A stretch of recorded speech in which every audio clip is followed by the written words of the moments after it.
Right, so here we are. Israel has rolled into Gaza City, tanks grinding over rubble, drones circling like vultures, and a million civilians still trapped inside. You'd think the plan would be to clear buildings or confront fighters, but no. The latest reports say Israel is planting booby-trapped cars in the streets. Cars in a city where escape is a fantasy right now. But the sight of four wheels and a fuel tank might look like salvation. Tel Aviv has decided to turn survival itself into a tripwire. Hospitals are bombed first, the internet is cut, children are left to starve, or worse.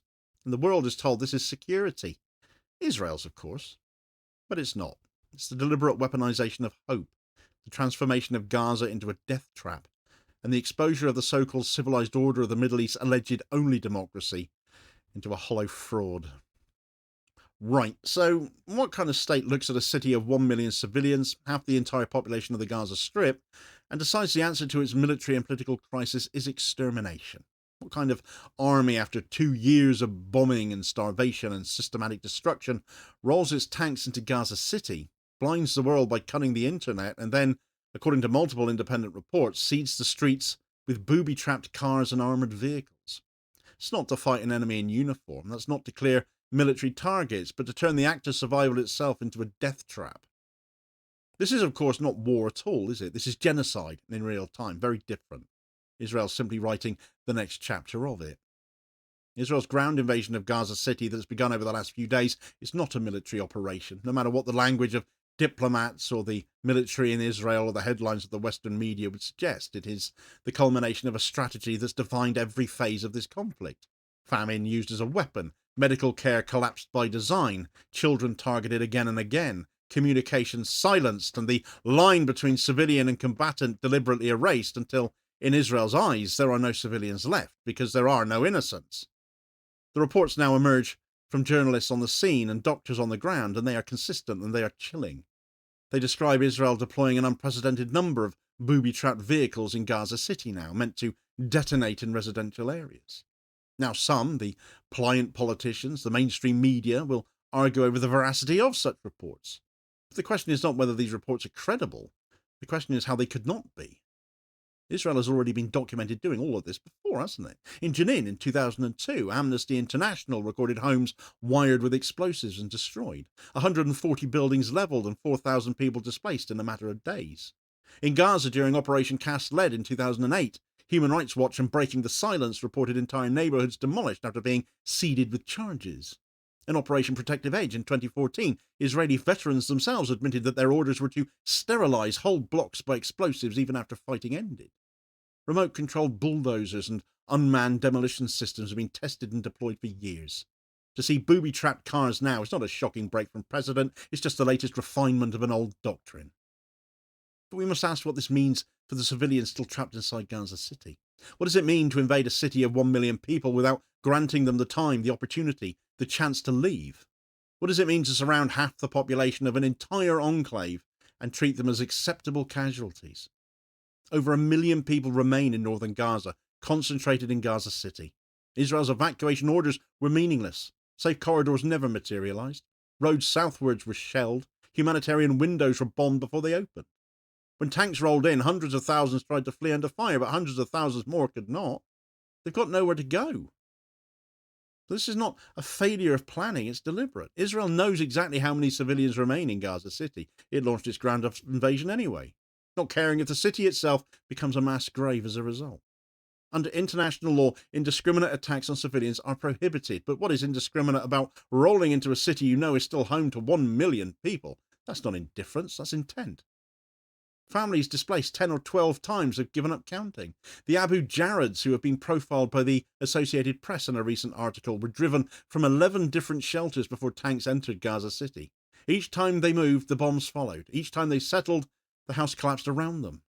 For them, as for hundreds of thousands of others, displacement is not a temporary condition, it is permanent war. So why are the reports of booby-trapped vehicles so believable then? It's because they fit perfectly into this strategy of total war against civilians.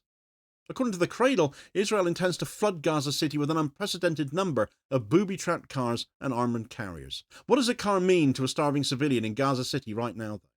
Of course, it means escape, doesn't it? In a city cut off from water and power, it means movement. It means the possibility of safety, no matter how faint. That's why the symbolism of this tactic by Israel is so obscene. A vehicle that looks like an escape route is turned into a bomb. Hope itself becomes a weapon. The act of trying to survive becomes a trap, and you can only argue such a device is aimed at targeting desperate civilians. And this is not hyperbole, is it? In a city of 1 million people, desperate people, where families cling to the faintest sign of safety after 2 years of genocidal trauma, it is inevitable that people will approach abandoned vehicles. In that context, deploying booby-trapped cars in residential areas is not an anti-tank strategy, it's bait. And when civilians take the bait, they're going to die. And if any doubt remained about intent, look at what Israel bombed first. Press TV reported that Gaza City's only children's hospital was hit in the opening hours of the ground invasion. This isn't new either. In 2023, Israel bombed Gaza's only children's cancer hospital, forcing doctors to evacuate children mid-treatment. UNICEF called it unconscionable. Amnesty and Médecins Sans Frontières documented that the hospital had no military use. It was simply erased. Why target hospitals? Because hospitals are more than just buildings. They are symbols of care, of refuge, of continuity. And when Israel have got away for decades with labelling every target they go after as Hamas, they've done no different here. In a city already largely reduced to rubble, they are the last spaces where people feel any measure of protection. Some of the last buildings standing. To bomb them first is to break the spirit of the city and the people there.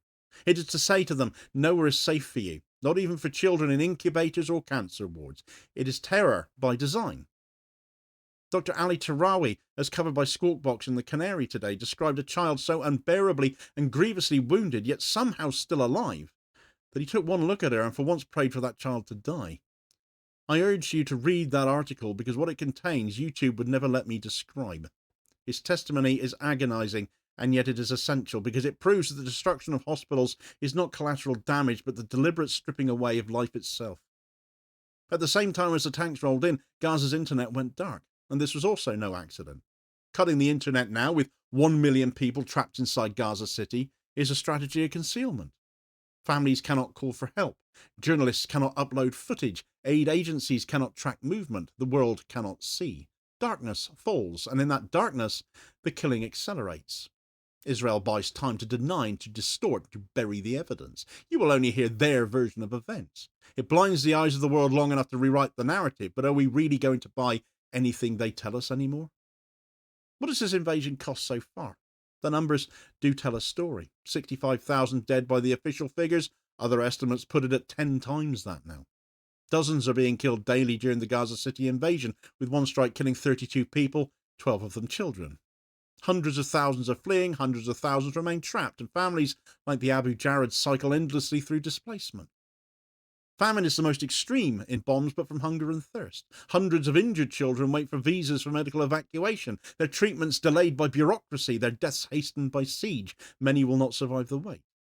Every statistic is a death sentence. Every number is a life extinguished.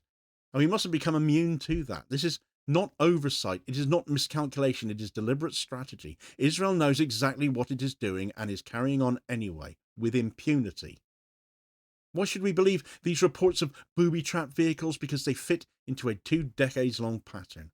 In Jenin in 2002, 140 buildings demolished and 4,000 displaced. In Lebanon in 2006, 1,109 killed, most of them civilians, villages flattened by remote-controlled bulldozers. In Gaza during Cast Lead, 1,400 Palestinians killed, 300 of them children, homes wired for demolition. In Protective Edge, 2,200 killed, 1,400 civilians among them, soldiers ordered to lay explosives in civilian homes. In the Great March of Return in 2018, 189 protesters killed, 23,000 injured by sniper fire and drones. In 2021, 260 Palestinians killed in 11 days, 66 of them children, with entire towers levelled. And that's all before 2023 even began. This is not aberration, it's doctrine.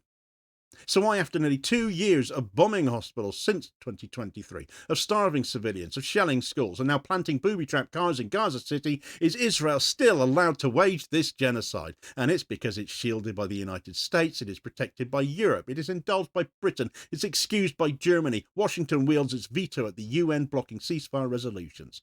Billions in weapons flow without pause. The EU frets about aid while signing off on arms exports. The UK bans Palestine protests while signing Elbit contracts. Germany invokes never again, not to prevent atrocity, but to justify it. The ICC investigates slowly. The ICJ rules genocide plausible. Netanyahu still travels freely. When Russia invaded Ukraine, sanctions arrived overnight. Against Israel, nothing. The rules are not rules at all. They are privileges of power. And yet, despite the blackout, despite the bombs, despite the impunity, Israel has not silenced the truth. Hamas have declared this invasion a new chapter in the Gaza genocide, signalling that resistance continues.